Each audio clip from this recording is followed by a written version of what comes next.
श्री सच्चिदानंद सद्गुरु साईनाथ महाराज की जय। सद्गुरु श्री साईनाथुनि शरद बाबूजी की जय।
श्री सच्चिदानंद सद्गुरु साईनाथ महाराज की जय। सद्गुरु श्री साईनाथ शरद बाबूजी की जय। శ్రీ సాయినాథాయ నమః. శ్రీ సాయి సచ్చరిత్రము 37వ అధ్యాయం. నిన్నటి తరువాయి.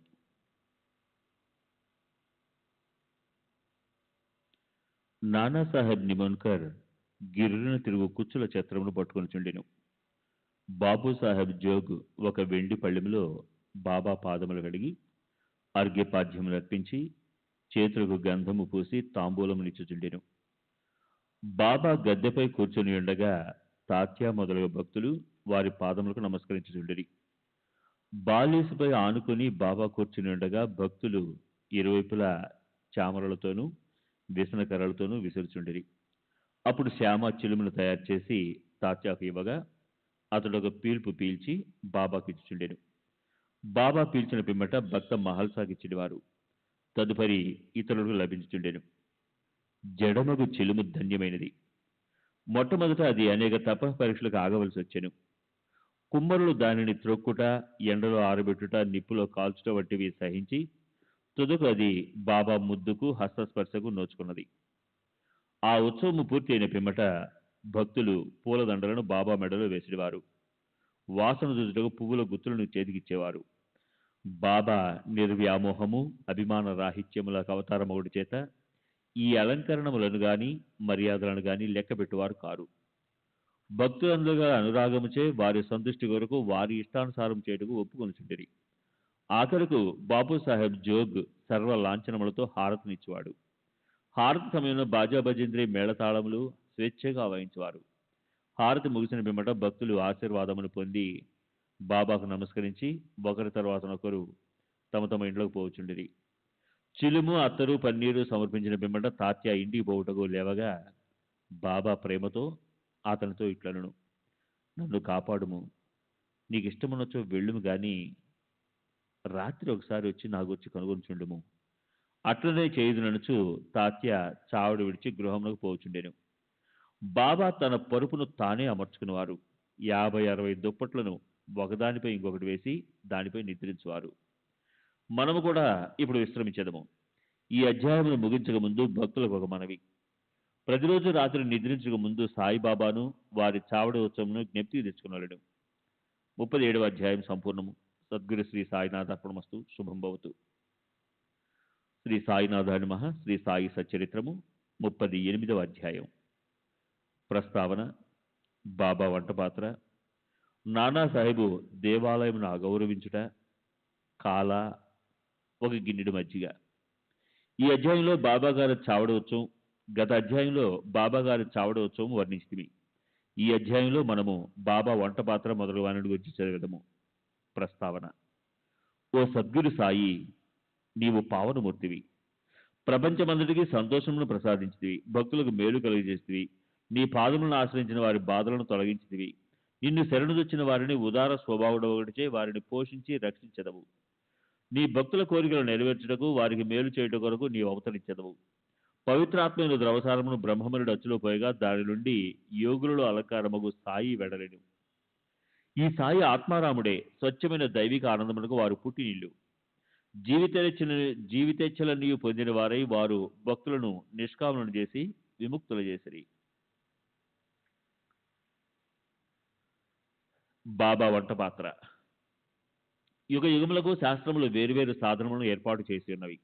కృతయుగంలో తపస్సు, త్రేతాయుగంలో జ్ఞానము, ద్వాపర యుగంలో యజ్ఞము, కలియుగంలో దానము చేయవలనని శాస్త్రములు ఘోషించుచున్నవి. దానములన్నింటిలో అన్నదానమే శ్రేష్టమైనది. మధ్యాహ్నం 12 గంటలకు భోజనం దొరకడంతో మనం చాలా బాధపడదేము. అట్టి పరిస్థితుల్లో ఇతర జీవులు కూడా అట్లే బాధపడను. ఈ విషయం తెలిసి ఎవరైతే బేదలకు, ఆకలితున్న వారికి భోజనం పెట్టెదరో వారే గొప్ప దాతలు. తైత్తరీయోపనిషత్తు ఇల్లు చెబుతున్నది, ఆహారమే పరబ్రహ్మ స్వరూపము. ఆహారం నుండి సమస్త జీవులు ఉద్భవించినవి. చచ్చిన పిమ్మట అవి తిరిగి ఆహారంలో ప్రవేశించును. మిట్ట మధ్యాహ్నం మన ఇంటికి ఎవరైనా అతిథి వచ్చినచో వారిని ఆహ్వానించి భోజనం పెట్టుట మన విధి. ఇతర దానములు అనగా ధనము, బట్టలు మొదలైనవి ఇచ్చినప్పుడు కొంత విచక్షణ కావలను. కానీ ఆహార విషయంలో అటు ఆలోచన అనవసరము. మన ఇంటికి మిట్ట మధ్యాహ్నం ఎవరు వచ్చినను వారికి మొట్టమొదటి భోజనం పెట్టవలను. కుంటి, గ్రుడ్డి, రోగిష్ఠులు వచ్చినచో వారికి మొట్టమొదటి భోజనం పెట్టిన పిమ్మట ఆరోగ్యవంతులకు, అటు పిమ్మట మన బంధువులకు పెట్టవలను. మన బంధువులు మొదలైన వారికి పెట్టుట కంటే నిస్సహాయులైన అంగవికలుడు తదితరులకు పెట్టుట ఎంతో శ్రేయస్కరం. అన్నదానం లేకున్నచో ఇతర దానములు ప్రకాశించవు. ఎట్లనా చంద్రుడు లేని నక్షత్రం వలె, పథకం లేని కంఠహారం వలె, పింఛం లేని కిరీటం వలె, కమలం లేని చెరువు వలె, భక్తి లేని భజన వలె, కుంకుమ బొట్టు లేని పుణ్యస్త్రీ వలె, బొంగురు కంఠము గలవాని పాట వలె, ఉప్పు లేని మజ్జిగ వలె రుచిపోవు. అన్ని వ్యంజనముల కంటే పప్పుచారు ఎట్లు ఎక్కువో అట్లే అన్ని పుణ్యములలో అన్నదానం ఎక్కువ. బాబా ఆహారం నెట్లు తయారు చేసి పంచిపెట్టుచుండెనో చూచెదము. శ్రీ సచిదానంద సద్గురు సాయినాథ్ మహారాజ్ की जय. सद्गुरु श्री साईनाथ निशरद बाबू जी की जय.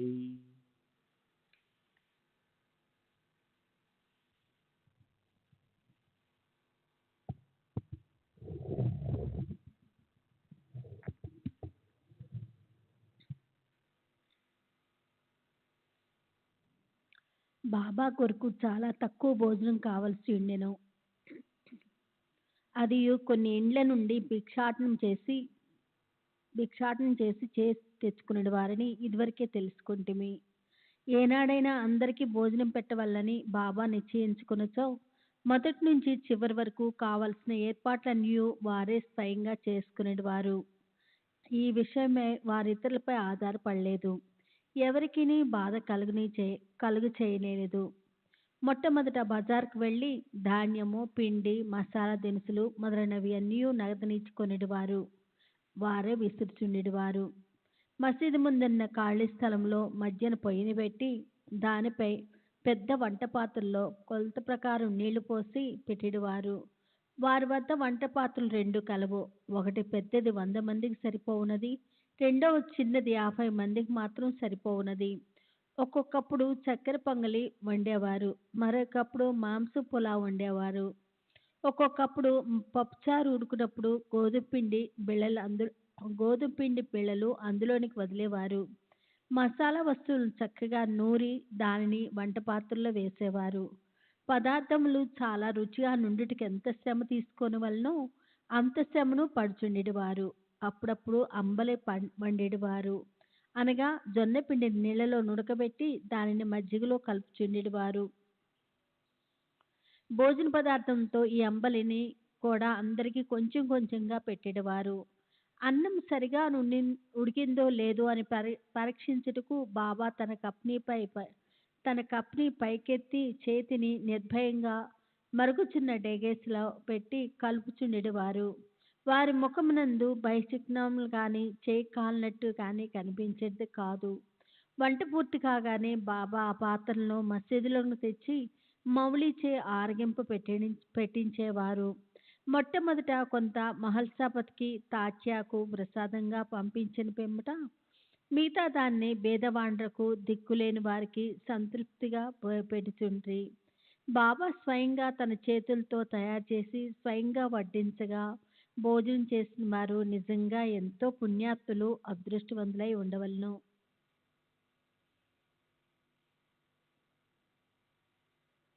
బాబా తన భక్తులందరికీ శాకాహారము, మాంసాహారము ఒకే రీతిలో పెట్టుచుండునా అని ఎవరికైనా సందేహం కలగవచ్చును.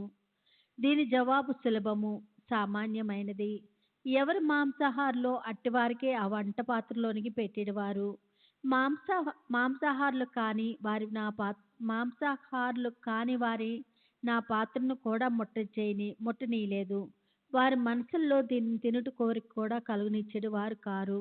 గురువుగారు ఏదైనా ఇచ్చినప్పుడు దాన్ని తినవచ్చునా లేదా అని యోచించు శిష్యుడు నరకమునకు పోవునని రూఢి కలదు.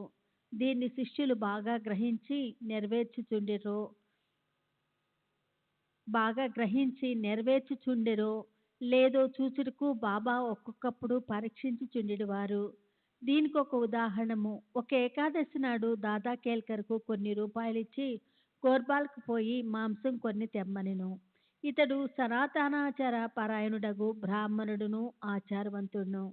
సద్గురువుకు ధనము, ధాన్యము, వస్త్రములు మొదలైనవి ఇచ్చుట చాలవనియు, కావలసింది అక్షరాల గురువు ఆజ్ఞను పాటించుటే అనియు, గురువు ఆజ్ఞానుసారం నెరవేర్చుటయే అనియు, ఇదే నిజమైన దక్షిణ అనియు, దీనివల్లనే గురువు సంతృష్టి చెందిరనియు అతనికి తెలియను. కనుక దాదా కేల్కరు దుస్తులు ధరించి బజారుకు బయలుదేరెను. కానీ బాబా అతన్ని వెంటనే పిలిచి తానే స్వయంగా పోవలదనియు ఇంకెవరినైనా పంపమనెను. అతడు పాండువను నౌకర్ను పంపెను. వాడు బయలుదేరుట చూచి బాబా వాణ్ణి కూడా వెనుకకు పిలిపించి ఆనాడు మాంసం వండటం మానుకొండ్రి. ఇంకోసారి బాబా దాదా కేల్కర్ను పిలిచి పొయ్యి మీదనున్న పులావ్ ఉడికిందా లేదో చూడమనెను. కేల్కర్ దాన్ని పరీక్షించకయే సరిగానున్నదని జవాబిచ్చెను. అప్పుడు బాబా, నీవు కండ్లతో దాన్ని చూడలేదు, నాలుగుతో రుచి చూడలేదు, రుచిగానున్నదని ఎట్లు చెప్తివి? మూత తీసి చూడుము అనుచు బాబా అతని చేతిని పట్టుకొని మరుగుచున్న డేగిస్లో పెట్టెను. ఇంకను ఇట్లనెను, నీ చెయ్యిని తీయము.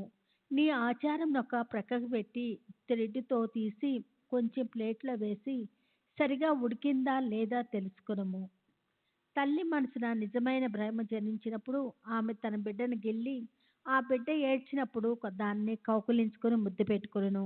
అట్లానే బాబా కూడా కన్నతల్లి వలె దాదా కేల్కర్ను ఈ విధంగా గిల్లెను. నిజంగా ఏ యోగి కానీ గురువు కానీ తన శిష్యునికు నిషిద్ధ ఆహారం తిరిగి చెడి పొమ్మని చెప్పడు. ఈ విధంగా బాబా పులావ్ వండుట 1910వ సంవత్సరం వరకు జరుగుతుండేది. పూర్వం చెప్పిన రీతిగా దాస్గను బాబా కీర్తిని తన హరకథల ద్వారా బొంబాయి రాష్ట్రంలో వెల్లడి చేసెను. ఆ ప్రాంతం నుండి ప్రజలు తండోపతండముగా షిరిడీకి వచ్చుతుండ్రి. కొలది దినములలో షిరిడి ఒక పుణ్యక్షేత్రమైను. భక్తులు అనేక రకముల ఆహారములను బాబాకు నైవేద్యం పెట్టుచుండ్రి. వారు తెచ్చిన పదార్థములు ఫకీర్లు పేదలు తినగా ఇంకనూ మిగిల్చుండెను. నైవేద్యం నెట్లు పంచిపెట్టెడు వారు చెప్పుడుకు ముందు బాబా షిరిడీలోని దేవాలయములందును అందుండు దేవతల యందును గల గౌరవమును చాటెడి నానాసాహెబ్ చందోర్కరు కథ తెలుసుకుందాము. నానాసాహెబ్ దేవాలయంను అగౌరవించుట. ఎవరికి తోచినట్లు వారు ఆలోచించి ఊహించి బాబా బ్రాహ్మణుడని కొందరు, మహమ్మదీయుడని మరికొందరు చెప్పుచుండ్రి. నిజంగా బాబా ఏ జాతికి చెందిన వారు కారు. వారెప్పుడు పుట్టిరో, ఏ జాతి ఎందు పుట్టిరో, వారి తల్లిదండ్రులు ఎవరో ఎవరికీ తెలియదు. కనుక వారు బ్రాహ్మణుని కానీ మహమ్మదీయుడు కానీ ఎట్లు కాగలరు? వారు మహమ్మదీయులైనచో మసీదులో ఎప్పుడూ తుని ఎట్లు మండనిత్తరు? అచ్చటి తులసి బృందావనం ఎట్లుండును? శంఖములూదుటకెట్లు ఒప్పుకుందరు? గంటలను మ్రోయించుటకెట్లు సమ్మతింతురు? సంగీత వాద్యం నెట్లు వాయింపనిత్తరు? హిందువుల మత ప్రకారము షోడోపచార పూజలు నెట్లు జరగనిత్తరు? వారు మహమ్మదీయులైనచో వారి చెవులు కుట్లు కుట్లు అంటే రంధ్రములు ఎట్లుండును? గ్రామంలోని హిందూ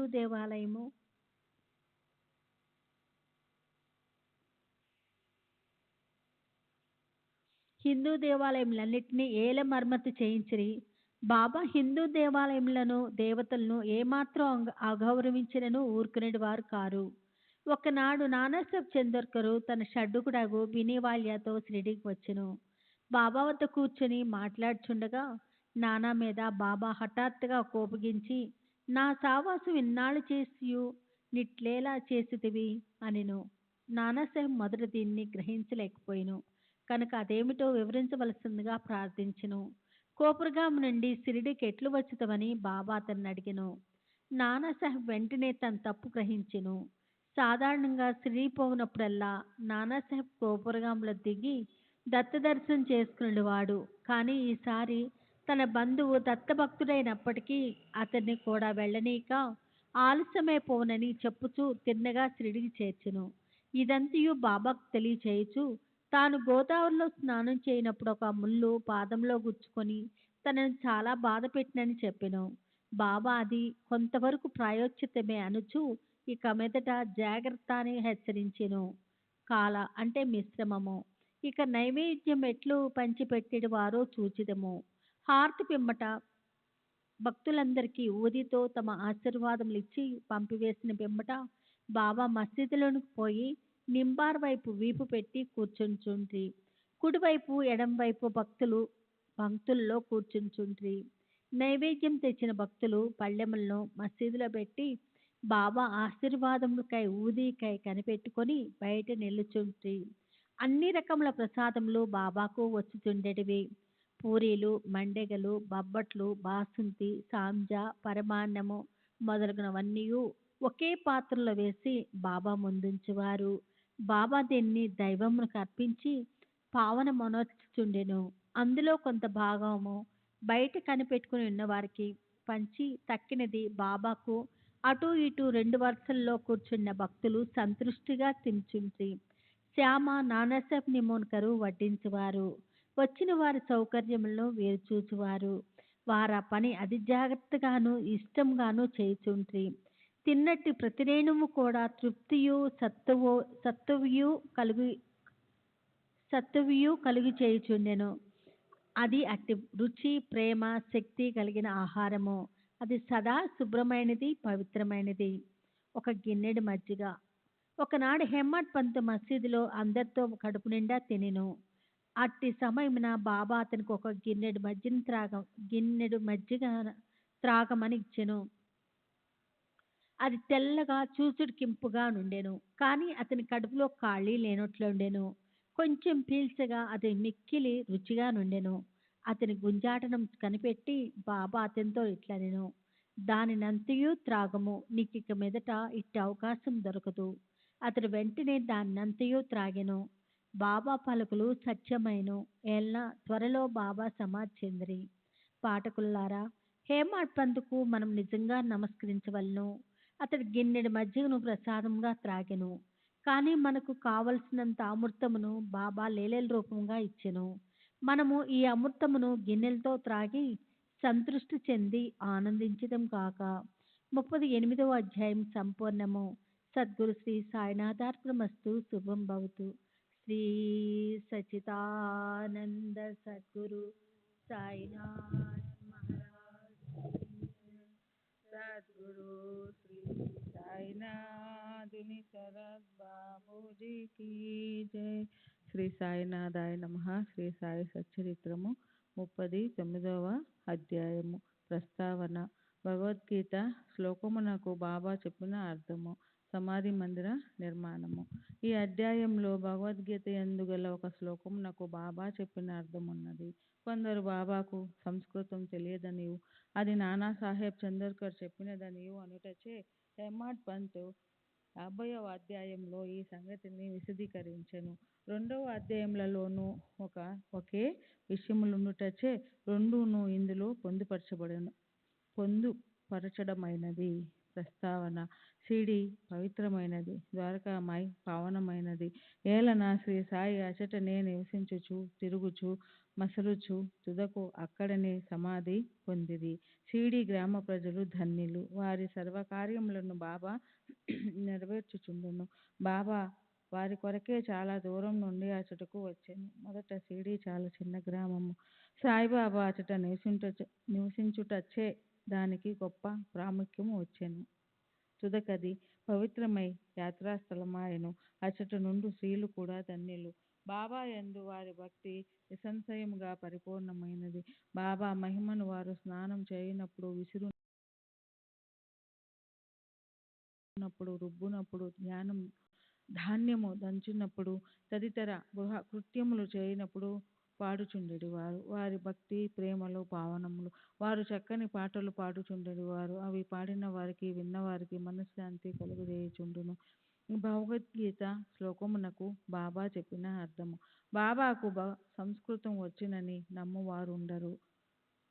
ఒకనాడు భగవద్గీతలోని ఒక శ్లోకమును బాబా చక్కని అర్థమును నానాసాహెబ్ చందోర్కర్కు బోధించి ఆశ్చర్యము కలుగజేసెను. ఈ విషయము గూర్చి బి.వి. దేవగారు శ్రీ సాయిలీల సంపుటి 4 పుట 563 స్ఫుట విషయం నందు వ్రాసినారు.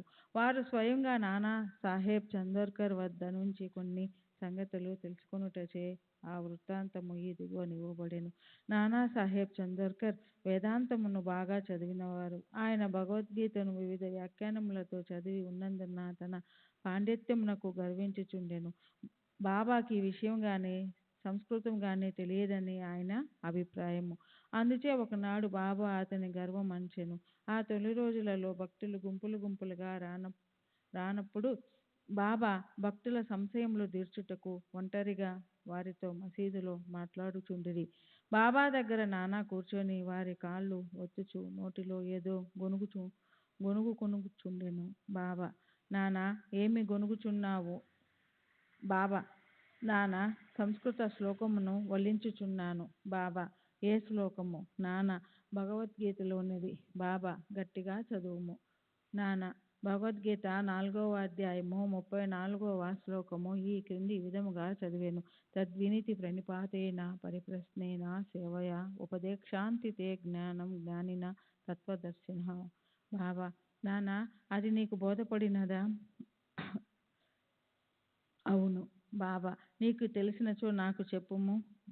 దాని తాత్పర్యమేది? సాష్టాంగ నమస్కారం చేయుట అనగా పాదములపై పడుట, గురుని ప్రశ్నించుట, వారి సేవ చేయుట ద్వారా ఈ జ్ఞానమును తెలుసుకొనుము. అప్పుడు మోక్షమును పొందు. జ్ఞానము కలవారు అనగా పరబ్రహ్మమును తెలిసిన వారు ఆ జ్ఞానమును ఉపదేశించెదరు. బాబా: నానా, శ్లోకము యొక్క తాత్పర్యం అక్కర్లేదు. ప్రతి పదార్థము, వ్యాకరణము మరియు దాని అర్థము చెప్పుము. అప్పుడు నానా ప్రతి పదము నాకు అర్థం చెప్పెను. బాబా: నాన్న, ఉత్త సాష్టాంగ నమస్కారం చేసినచో చాలునా నాన్న? ప్రణిపాతయ్యను పదము నాకు ఇంకొక అర్థము నాకు తెలియదు.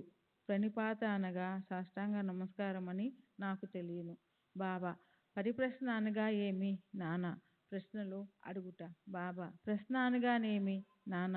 అదే అనగా ప్రశ్నించుట. బాబా: పరిప్రశ్న అన్నను ప్రశ్న అన్నను ఒకటే అయినచో వ్యాసుడు పరి అను ప్రత్యయమును ప్రశ్నకు ముందేలా ఉపయోగించెను? వ్యాసుడు తెలివి తక్కువవాడా నాన్న? పరిప్రశ్న అను మాటకు నాకు ఇతర అర్థమేమీ తెలియదు. బాబా: సేవ అనగా ఎట్టిది నాన్న? ప్రతిరోజు మేము చేయునట్టిది. బాబా: అట్టి సేవ చేసినా చాలునా నాన్న? సేవయను పదమునకు ఇంకొక వేరే అర్థమేమీ కలదో నాకు తోచటలేదు. బాబా: రెండవ పంక్తిలోని ఉపదేశాంతితే జ్ఞానం అను దానిలో జ్ఞానమును పదమును ఉపయోగించకుండా ఇంకొక పదము ఉపయోగించగలవా నాన్న? అవును. బాబా: ఏ పదము నాన్న? అజ్ఞానం. బాబా: జ్ఞానమునకు బదులు అజ్ఞానము ఉపయోగించినచో ఈ శ్లోకంలో ఏమైనా అర్థము కలదా నాన్న? లేదు, శంకర భాష్యం ఆ విధంగా చెప్పుటలేదు. బాబా: వారు చెప్పినచో పోనిమ్ము. అజ్ఞానము అను పదము ఉపయోగించిన ఎడల తగిన అర్థము వచ్చినప్పుడు దానిని ఉపయోగించుటకేమైనా ఆక్షేపణ కలదా నాన్న? అజ్ఞానమను పదమును చేర్చి దాని అర్థమును విశదపరచుట నాకు తెలియదు. బాబా: కృష్ణుడు అర్జునుని జ్ఞానులకు తత్వదర్శనులకు నమస్కారము ప్రశ్నించుట సేవ చేయమని చెప్పనేలా? స్వయంగా కృష్ణుడు తత్వదర్శి కాడా? వారు నిజంగా జ్ఞానమూర్తే కదా నాన్న? అవును, అతడు తత్వదర్శే. కానీ అర్జునుని ఇతర జ్ఞానుల నేల సేవించమనను నాకు తోచటలేదు. బాబా: నీకది బోధపడలేదా నాకు నాన్న? సిగ్గుపడెను. అతని గర్వము అణిగెను. అప్పుడు బాబా ఇట్లు వ్యాఖ్యానించెను: జ్ఞానులు ముందు ఉత్త సాష్టాంగ నమస్కారం చేసినచో సరిపోదు. మనము సద్గురువునకు సర్వస్య శరణాగతి చేయవలెను. 2 ఊరక ప్రశ్నించుట చాలదు. దుర్బుద్ధితో గాని దొంగ ఎత్తుతో గాని వారిని బుట్టలో వేయుట గాని వారి తప్పులను పట్టుటకు గాని పనికిమాలిన ఆసక్తితో గాని అడుగకూడదు. నిజముగా తెలుసుకొని దానిచే మోక్షం పొందుటకు గాని ఆధ్యాత్మిక అభివృద్ధికి గాని అడగవలెను. 3 సేవ అనగా ఇష్టమున్నచో చేయవచ్చును, లేనిచో మానవచ్చుననే అభిప్రాయంతో చేయునది సేవ కాదు. శరీరం తనది కాదనియు దానికి తాను యజమాని కాదనియు శరీరము గురువుగారిదనియు వారి సేవ కొరకే శరీరము ఉన్నదనియు భావించవలెను. ఇట్లు చేసినచో సద్గురువు శ్లోకములో చెప్పబడిన జ్ఞానమును బోధించును. శ్రీ సచ్చిదానంద సద్గురు సాయినాథ్ మహారాజ్ కీ జై.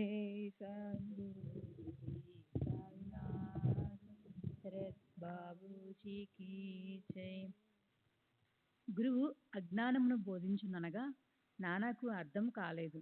బాబా: జ్ఞానము ఉపదేశమెట్లగును అనగా సాక్షాత్కారము బోధించుట ఎట్లు?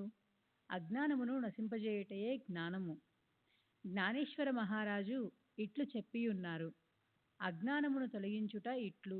ఓ అర్జున, స్వప్నము నిద్ర తొలగిపోయినచో మిగులనది నీవుగా గ్రహింపుము. జ్ఞానమనగా నజ్ఞానమును నశింపజేయుటయే, చీకటిని తరుముటయే వెలుతురు. ద్వైతమును నశింపజేయుటయే అద్వైతము. ద్వైతమును నశింపజేసేదమనగా అద్వైతమును గూర్చి చెప్పుట. చీకటిని నశింపజేసేదమనచో వెలుతురు గూర్చి చెప్పుట. అద్వైతమును పొందవలనచో ద్వైతమను భావమును మనలో నుంచి తీసివేయవలను. అదియే అద్వైతమును పొందు జ్ఞానము. ద్వైతములోనే ఉండి అద్వైతమును గూర్చి మాట్లాడగలవారెవ్వరు? ఎవరైనా అట్లు చేసినచో ఆ స్థితిలోనికి వారు రానిదే వారికి అది ఎట్లు తెలియును? దానిని ఎట్లు పొందెదరు? శిష్యుడు గురువు వలె జ్ఞానమూర్తియే. వీరిద్దరికీ భేదమేమనగా గ్రహించు తీరు.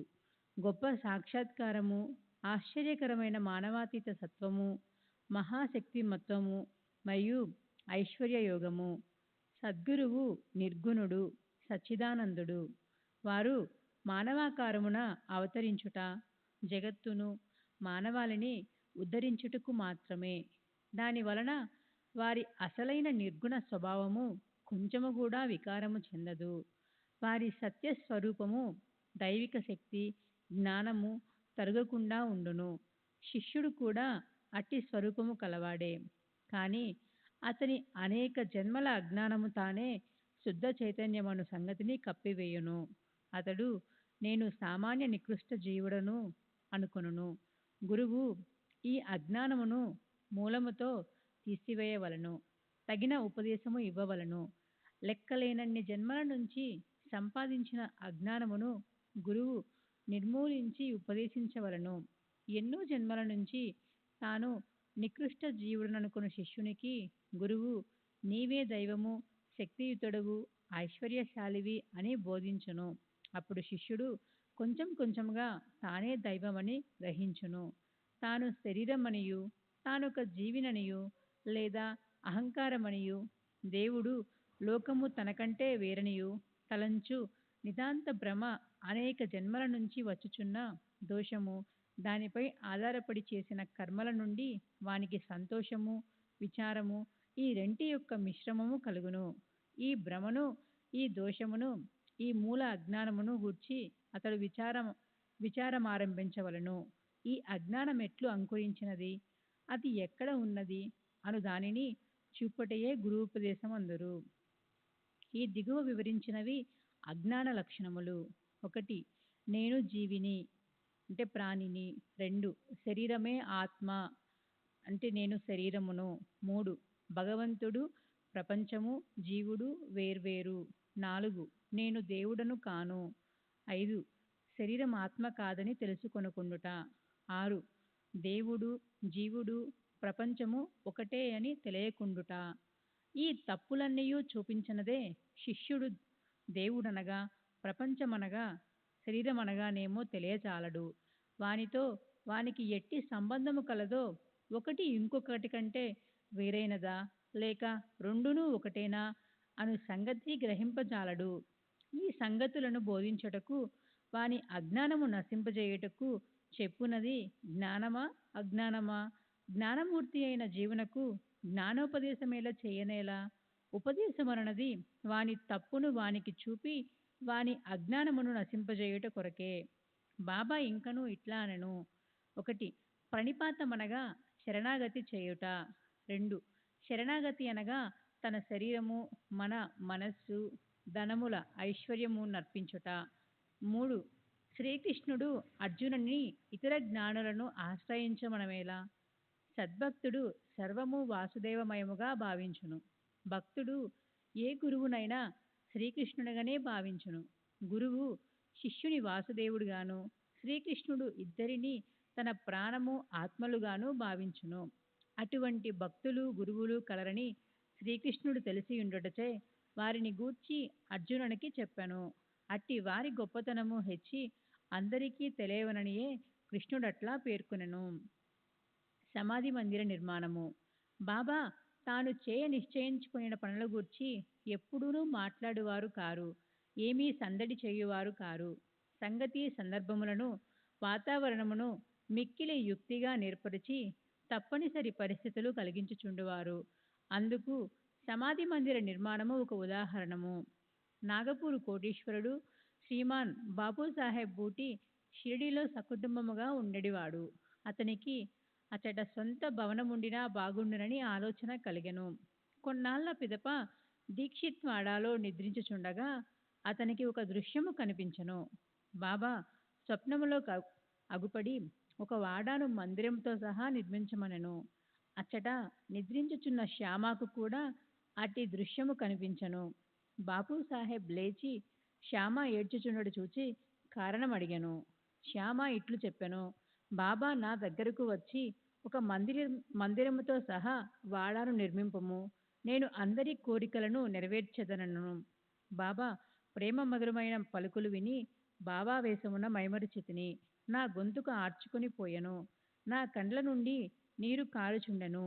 నేను ఏడ్చుట మొదలెడి తిని వారిద్దరి దివ్య స్వప్నములు ఒకటే అయినందులకు బాపు సాహెబ్ బూటి విస్మయముందెను. ధనవంతుడొకట చేతను చేతనైన వాడొకట చేతను అతడొక వాడాను నిర్మించటకు నిశ్చయించుకొని మాధవరావు సహాయముతో ఒక ప్లాను గీసెను. కాకాసాహెబ్ దీక్షిత్ దానిని ఆమోదించెను. దానిని బాబా ముందర పెట్టగా బాబా కూడా వెంటనే ఆమోదించెను. కట్టుట ప్రారంభించిరి. శ్యామ పర్యవేక్షణ చేయుచుండెను.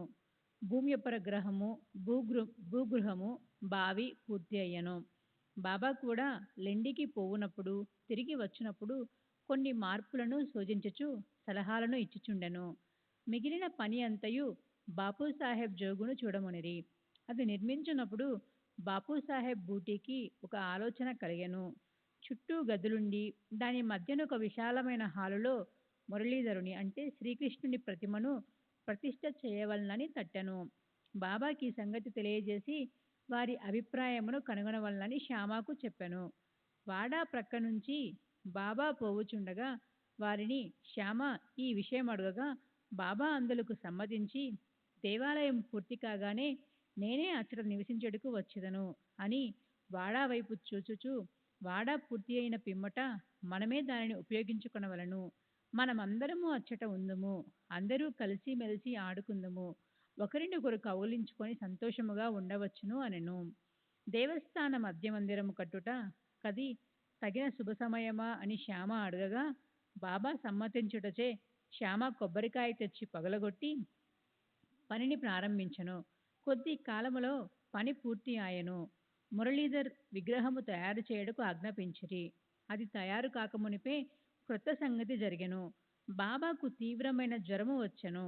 వారు కాయమును విడుచుటకు సిద్ధముగా ఉండిరి. బాపు సాహెబ్ మిక్కిలి విచారగ్రస్తుడాయెను. నిరాశపడెను. బాబా సమాధి చెందినచో తన వాడ బాబా పాదములచే పవిత్రము కాదనియు తాను మదుపు పెట్టిన 1,00,000 రూపాయలు వ్యర్థమగుననియు చింతించెను. కాని బాబా సమాధి చెందకముందు నన్ను రాతివాడాలో ఉంచుడు అన్నట్టి పలుకులు బాపు సాహెబ్కే కాక అందరికీ ఊరట కలిగించెను.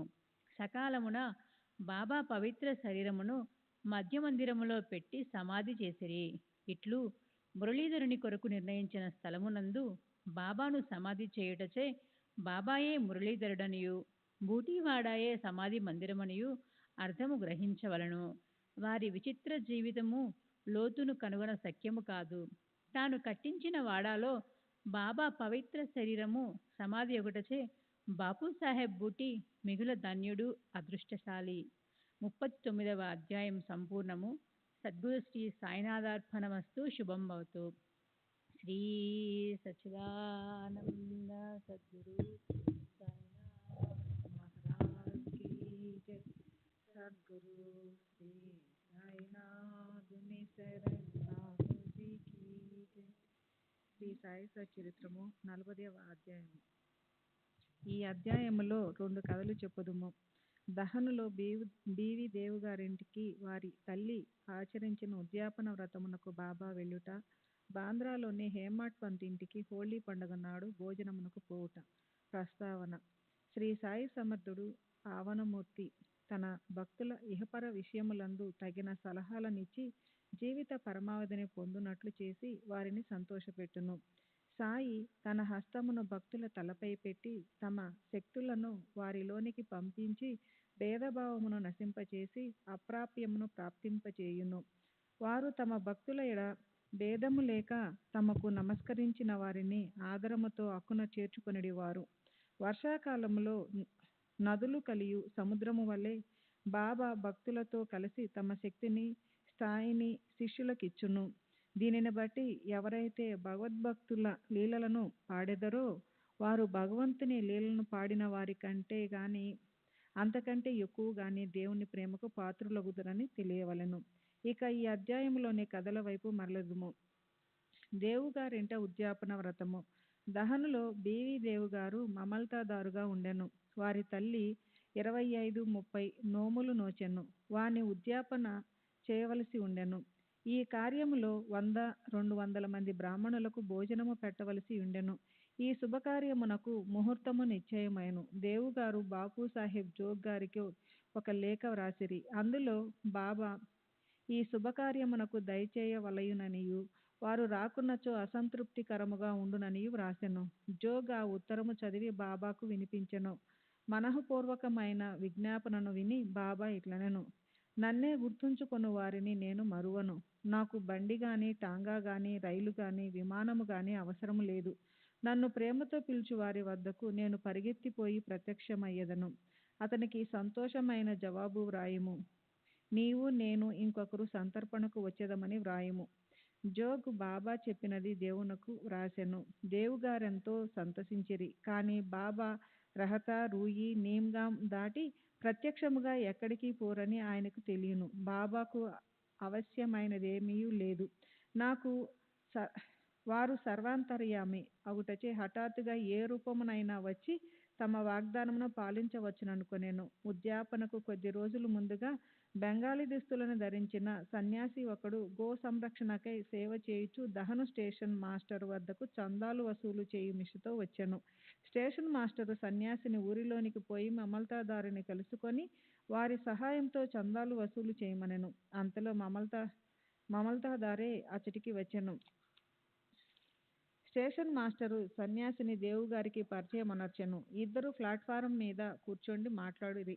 దేవు ఊరిలో ఏదో మరొక చందా పట్టి రావు సాహెబ్ నరోత్తమ శెట్టి నడుపుచుండుటచే ఇంకొకటి ఇప్పుడే తయారు చేయుట బాగుండదని చెప్పి 2 లేదా 4 మాసముల పిమ్మట రమ్మనెను. ఈ మాటలు విని సన్యాసి అతటి నుండి పోయెను. 1 నెల పిమ్మట ఆ సన్యాసి ఒక టాంగాలో వచ్చి 10 గంటలకు దేవుగారి ఇంటి ముందర ఆగెను. చందాల కొరకు వచ్చినేమో అని దేవు అనుకొనెను. ఉద్యాపనకు కావలసిన పనులలో దేవుగారు నిమగ్నులై ఉండుట చూచి తాను చందాల కొరకు రాలేదనియు భోజనమునకై వచ్చితినని సన్యాసి చెప్పెను. అందుకు దేవు, మంచిది, చాలా మంచిది, మీకు స్వాగతము, ఈ గృహము మీదే అనెను. అప్పుడు సన్యాసి, 2 కుర్రవాళ్ళు నాతో ఉన్నారు అనెను. దేవు, మంచిది, వారితో కూడా రండు అనెను. ఇంకా 2 గంటల కాలపరిమితి ఉండుటచే వారి కొరకు ఎచ్చటికి పంపవలనని అడిగాను. సన్యాసి ఎవరినీ పంపనవసరము లేదనియు తామే స్వయముగా వచ్చేదమనియు చెప్పాను. సరిగ్గా 12 గంటలకు రమ్మని దేవు చెప్పాను. సరిగ్గా 12 గంటలకు ముగ్గురు వచ్చి సంతర్పణలో భోజనం చేసిన పిమ్మట వెడలిపోయిరి. ఉద్యాపన పూర్తి కాగానే దేవుగారు బాపు సాహెబ్ జోగుకు ఉత్తరము రాసెను. అందులో బాబా తన మాట తప్పెనని వ్రాసెను. జోగు ఉత్తరము తీసుకొని బాబా వద్దకు వెళ్ళెను. దానిని తెరవక మునిపే బాబా ఇట్లనెను: ఆహా, వాగ్దానము చేసి దగా చేసి తిననుచున్నారు. ఇద్దరితో కూడా నేను సంతర్పణకు హాజరైతిని, కానీ నన్ను పోల్చుకొనలేకపోయినని వ్రాయుము. అట్టివాడు నన్ను పిలువనేలా? సన్యాసి చందాల కొరకు వచ్చినని అనుకొనెను. అతని సంశయమును తొలగించుటకే మరిద్దరితో వచ్చేదనంటిని. ముగ్గురు సరిగా భోజనం వేళకు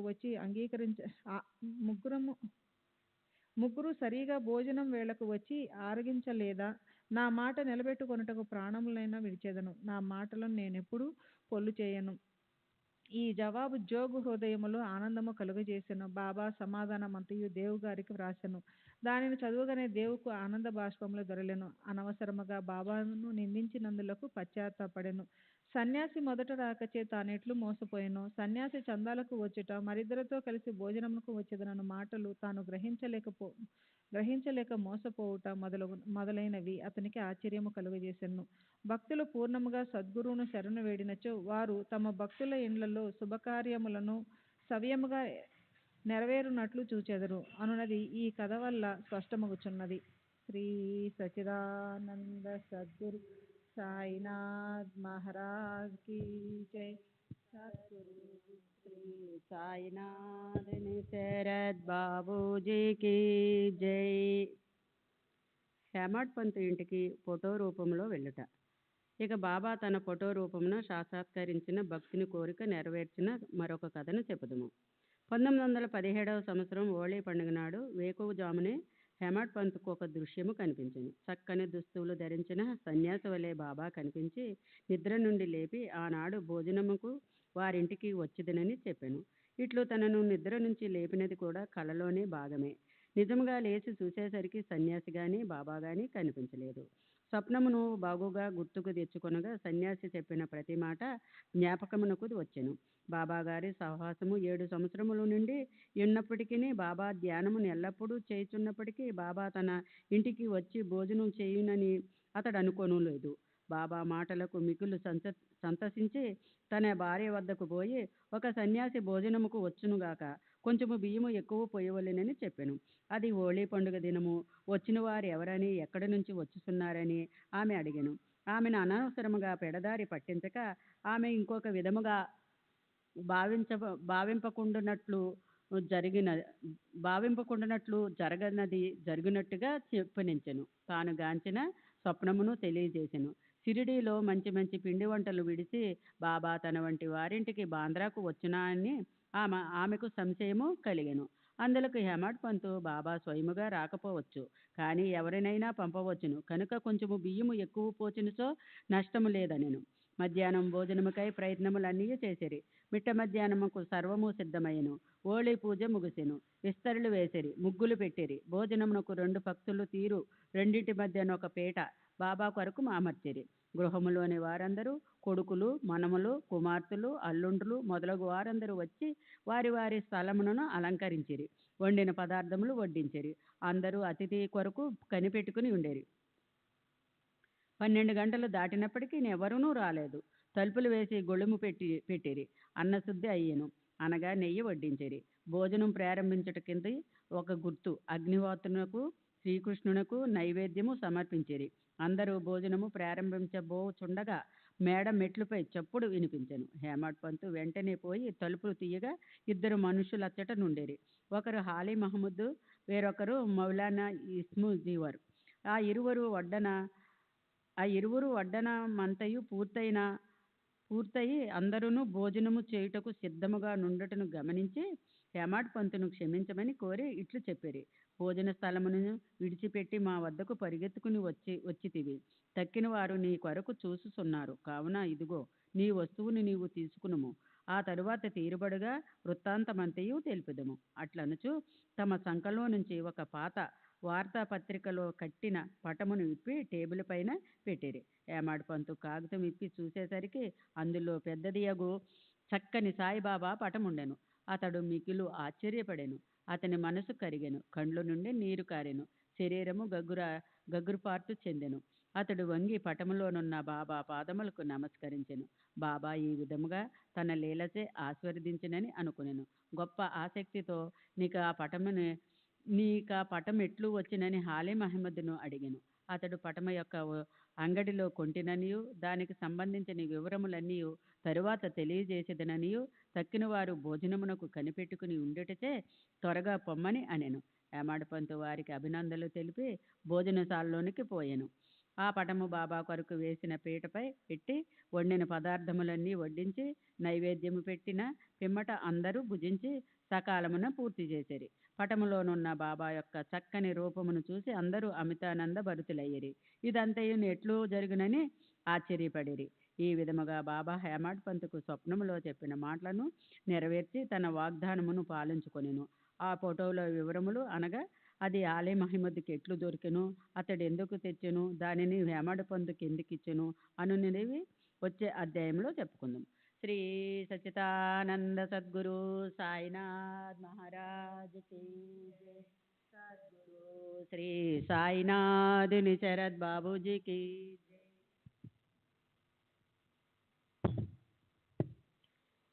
శ్రీ సాయినాథాయ నమః. శ్రీ సాయి సచ్చరిత్రము 41వ అధ్యాయం.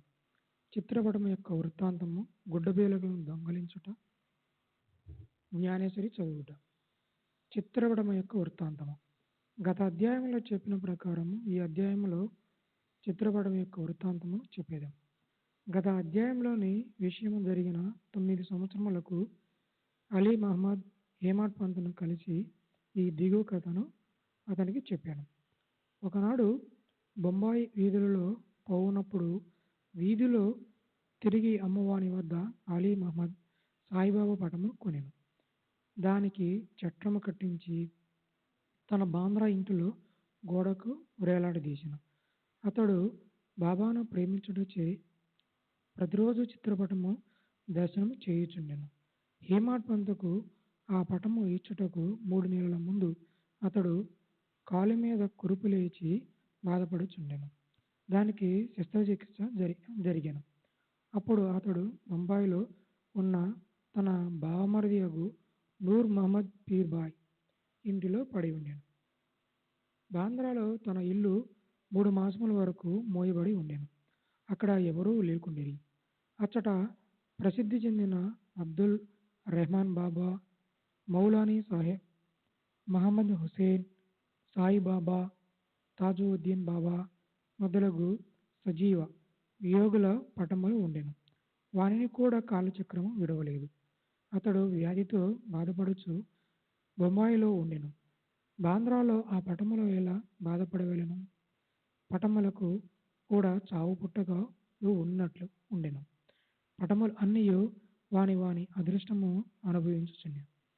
కానీ సాయిబాబా పటం మాత్రము ఆ కాలచక్రము తప్పించుకునేను. అదెట్లు తప్పించుకొనగలిగినో నాకు ఇంతవరకు ఎవరు చెప్పలేరైరి. దీనిని బట్టి సాయిబాబా సర్వంతర్యామి అనియు, సర్వవ్యాపి అనియు, అనంత శక్తుడు అనియు తెలియచున్నది. అలీ మహమ్మద్ అనేక సంవత్సరముల కిందట యోగియగు అబ్దుల్ రెహమాన్ బాబా యొక్క చిన్న పటమును మహమ్మద్ హుస్సేన్ తారియా వద్ద సంపాదించెను. దానిని తన బావమరిదియగు నూర్ మహమ్మద్ పీర్బాయికి ఇచ్చెను. అది అతని టేబుల్లో 8 సంవత్సరాలలో పడి ఉండెను. ఒకనాడు అతడు దానిని చూచెను. అతడు దానిని ఫోటోగ్రాఫర్ దగ్గరకు తీసుకుని పోయి సజీవ ప్రమాణమంత పెద్దదిగా చేయించి దాని ప్రతులను తన బంధువులకు, స్నేహితులకు పంచిపెట్టెను. అందులో ఒకటి అలీ మహమ్మద్కు ఇచ్చెను. దానిని అతడు తన బాంద్రా ఇంటిలో పెట్టెను. నూర్ మహమ్మద్ అబ్దుల్లా రెహమాన్ గారి శిష్యుడు. గురువు నిండు దర్బారులో ఉండగా అతడు గురువు గారికి దీనిని కానుకగా నిచ్చుటకు పోగా వారు మిక్కిలి కోపించి కొట్టబోయి నూర్ మహమ్మద్ను అచ్చట నుండి తరిమివేసిరి. అతడు మిగుల విచారపడి చికాకు చెందెను. తన ద్రవ్యమంతయు నష్టపడుటయే గాక గురువుగారి కోపమునకు, అసంతుష్టికి కారణమయ్యను కదా అని చింతించెను. విగ్రహారాధన గురువు గారికి ఇష్టము లేకుండెను. ఆ పటము అపోలో బందరుకు తీసుకుని పోయి ఒక పడవను అద్దెకు కట్టించుకొని సముద్రములోనికి పోయి దాని అక్కడ నీళ్ళలో ముంచివేశాను. తన బంధువుల వద్ద నుంచి, స్నేహితుల వద్ద నుంచి పటములు తెప్పించి 6 పటములు వాని కూడా బాంద్రా సముద్రములో ఉంచెను. ఆ సమయమున అలీ మహమ్మద్ తన బావమరిది ఇంటిలో ఉండెను. యోగుల పటములను సముద్రంలో పడవేసినచో తన వ్యాధి కుదురునని బావమరిది చెప్పెను. అది విని అలీ మహమ్మద్ తన మేనేజర్ను బాంద్రా ఇంటికి పంపి అక్కడున్న పటములన్నింటినీ సముద్రంలో వేయించెను. శ్రీ సచ్చిదానంద సద్గురు సాయినాథ్ మహారాజ్ की जय. सद्गुरु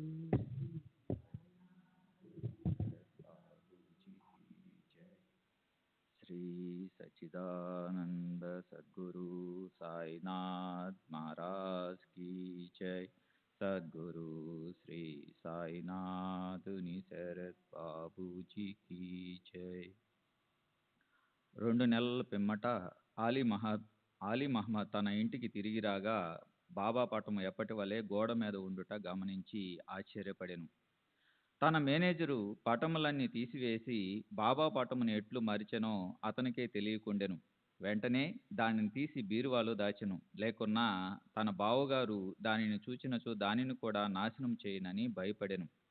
దాన్ని ఎవరికి ఇవ్వవలెను, దానిని ఎవరు జాగ్రత్త పరిచెదరు, దానిని భద్రంగా ఎవరుంచగలరు అనే విషయంలో ఆలోచించుచుండగా సాయిబాబాయే విష్ణు ముజావర్ను కలిసి వారి అభిప్రాయం ప్రకారం చేయవలసిందని తోచినట్లు చేసెను.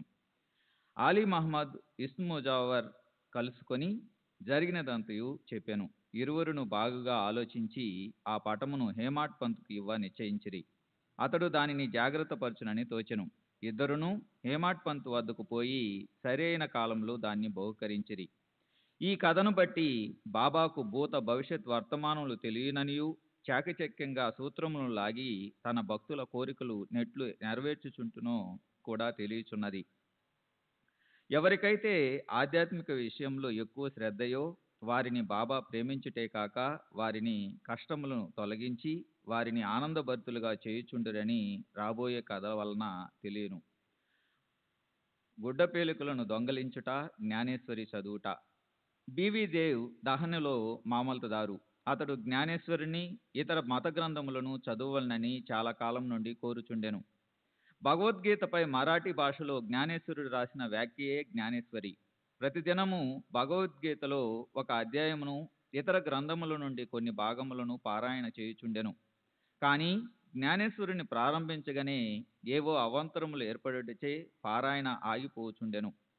3 నెలలు సెలవు పెట్టి షిరిడీకి వెళ్ళి అక్కడ నుండి తన స్వగ్రామం మగు పౌండుకు పోయెను. ఇతర గ్రంథములన్నీ అతట చదవగలిగెను. కానీ జ్ఞానేశ్వరి ప్రారంభించగానే ఏవో విపరీతమైన చెడ్డ ఆలోచనలు తన మనసున ప్రవేశించుచే చదవలేకుండెను. అతడు ఎంత ప్రయత్నించినను కొన్ని పంక్తులు కూడా చదవలేకపోయాను. కాబట్టి బాబా తనకు ఆ గ్రంథమందు శ్రద్ధ కలుగజేసినప్పుడే దానిని చదువుమని, వారు నోటి వెంట వచ్చినప్పుడే దానిని ప్రారంభించదననియు అంతవరకు దానిని తెరువననియు నిశ్చయం చేసుకునెను. అతడు 1914 సంవత్సరం ఫిబ్రవరి నెలలో కుటుంబ సహితంగా షిరిడి వెళ్ళెను. అక్కడ ప్రతిదినము జ్ఞానేశ్వరి చదువుచుంటివా అని బాపూసాహెబ్ జోగ్ దేవు గారిని అడిగెను. దేవు తనకు అట్టి కోరిక కలదనియు కానీ దాన్ని చదువుటకు శక్తి చాలకుండిననియు బాబా ఆజ్ఞాపించినచో దాన్ని ప్రారంభించదననియు చెప్పెను. అప్పుడు జోగ్ ఒక పుస్తకమును తీసుకుని బాబాకిచ్చినచో దానిని వారు తాకి పవిత్రం చేసి ఇచ్చెదరనియు అప్పటి నుండి నిరాటంకంగా చదువు వచ్చుననియు దేవుకు సలహా ఇచ్చెను. బాబాకు తన ఉద్దేశము తెలియను కనుక దేవుగారు అట్లు చేయుటకు అంగీకరించలేదు. బాబా తన కోరికను గ్రహించలేరా, దానిని పారాయణ చేయమని స్పష్టంగా ఆజ్ఞాపించలేరా అనెను. దేవు బాబాను దర్శించి ₹1 దక్షిణ ఇచ్చెను. బాబా ₹20 దక్షిణ అడుగగా దానిని చెల్లించెను. ఆనాడు రాత్రి బాలకారాముడును వానిని కలుసుకొని అతడు బాబా యందు భక్తిని వారి అనుగ్రహమును ఎట్లు సంపాదించినని ప్రశ్నించెను. మరుసటి దినము హారతి పిమ్మట అంతయు తెలిపిదెనని అతడు బదులిచ్చెను. ఆ మరుసటి దినము దర్శనం కొరకు దేవు వెళ్ళగా బాబా అతన్ని ₹20 దక్షిణ ఇమ్మనెను. వెంటనే దేవు దానిని చెల్లించెను. మసీదు నిండా జనులు నిండి ఉండుటచే దేవు ఒక మూలకు పోయి కూర్చుండెను. బాబా అతన్ని పిలిచి శాంతముగా తన దగ్గర కూర్చున్నమనెను. దేవు అట్లనే చేసెను. మధ్యాహ్న ఆరతి పిమ్మట భక్తులందరూ పోయిన తరువాత దేవు బాలకారామును చూచి అతని పూర్వ వృత్తాంతముతో పాటు బాబా అతనికి ఏమేమి చెప్పెనో ధ్యానమును ఎట్లు నేర్పెరో అని అడుగగా బాలకారాముడు వివరములు చెప్పుటకు సిద్ధపడెను. అంతలో బాబా చంద్రు అను కుష్ఠరోగ భక్తుని పంపి దేవుణ్ణి తీసుకుని రమ్మనెను. దేవు బాబా వద్దకు పోగా ఎవరితో ఏమి మాట్లాడుచుంటు అని బాబా అడిగెను. బాలకారాముతో మాట్లాడుచుంటిననియు బాబా కీర్తి వినుచుంటిననియు అతడు చెప్పెను. తిరిగి బాబా ₹25 దక్షిణ అడిగెను. వెంటనే దేవు సంతోషంతో దక్షిణ చెల్లించెను. అతనిని బాబా లోపలకు తీసుకుని పోయి స్తంభం వద్ద కూర్చుండి నా గుడ్డ పేలికలను నాకు తెలియకుండా దొంగలించితివేలా అనెను.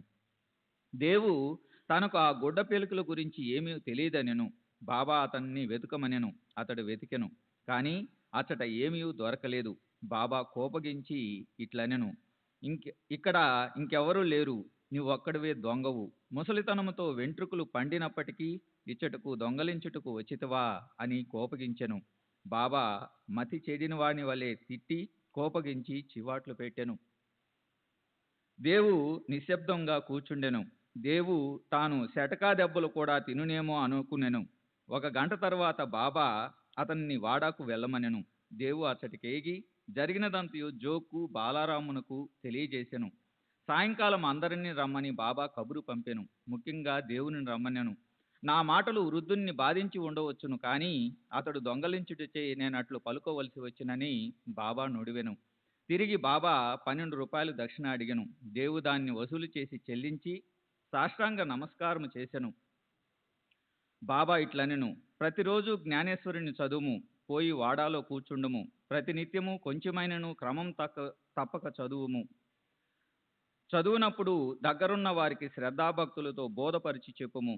నేను నీకు జల్తారు సెల్లా ఇచ్చట కూర్చుని ఉన్నాను. ఇతరుల వద్దకు పోయి దొంగలించదు వేళ, నీకు దొంగతనమునకు అలవాటు పడవలన.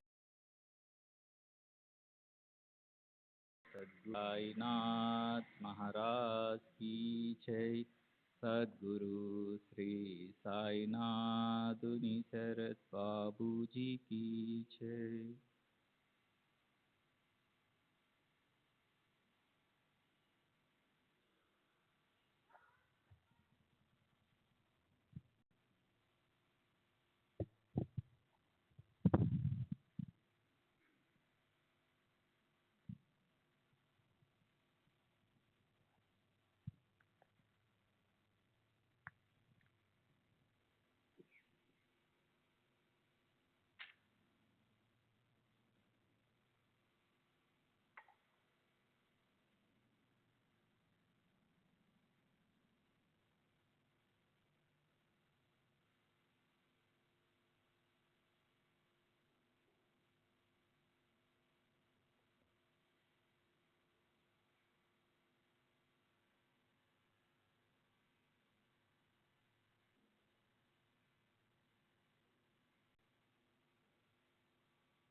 శ్రీ సచ్చిదానంద సద్గురు సాయినాథ్ మహారాజ్ కీ జై.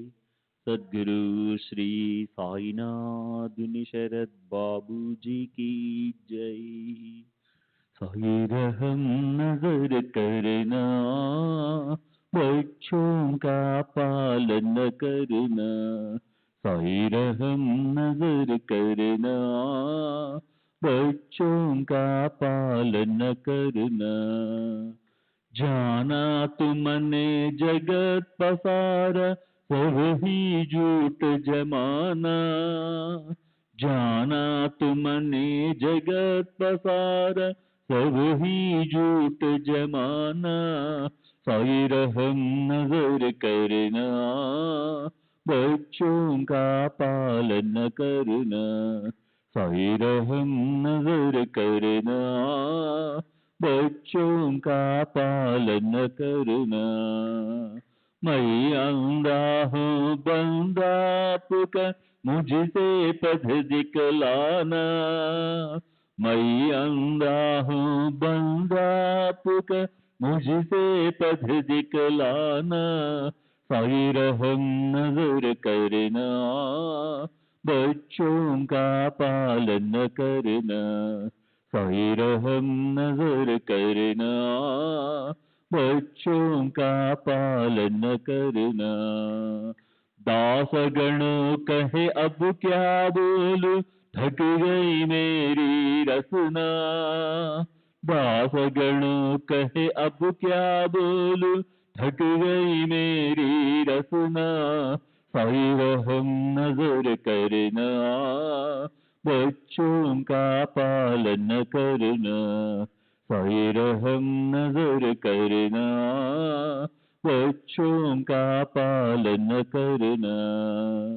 रहमो नजर करो अब मोरे साई, तुम्हारी ना नहीं मुझे माँ बाप भाई. रहमो नजर करो, मैं अंधा हूँ बंदा मैं अंधा हूँ बंदा तुम्हारा, मैं ना जानू ना जानू, मैं ना जानू, अल्लाह इलाही रहमो नजर करो, रहमो नजर करो, अब मोरे साई तुम बिना नहीं मुझे माँ बाप भाई, रहमो नजर करो, काली जमाना मैंने गमाया, काली जमाना मैंने गमाया, साथी आकर का, साथी आकर का, साथी आकर का, तुम बिना कोई, रहमो नजर करो, रहमो नजर करो, अब मोरे साई तुम बिना नहीं मुझे माँ बाप भाई, रहमो नजर करो, अपने मस्जिद का झाड़ू गड़ो है, अपने मस्जिद का झाड़ू गड़ो है, मालिक हमारे, मालिक हमारे, मालिक हमारे, तुम बाबा साई, रहमो नजर करो, रहमो नजर करो, अब मोरे साई तुम बिना नहीं मुझे माँ बाप भाई, रहमो नजर करो। श्री सच्चिदानंद सद्गुरु साईनाथ महाराज की जय। सद्गुरु श्री साईनाथ निशरद बाबू जी की जय।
श्री सच्चिदानंद सद्गुरु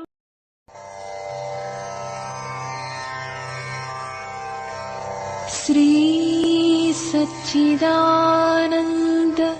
सद्गुरु साईनाथ महाराज की जय। सद्गुरु श्री साईनाथुनि शरद बाबू जी की जय।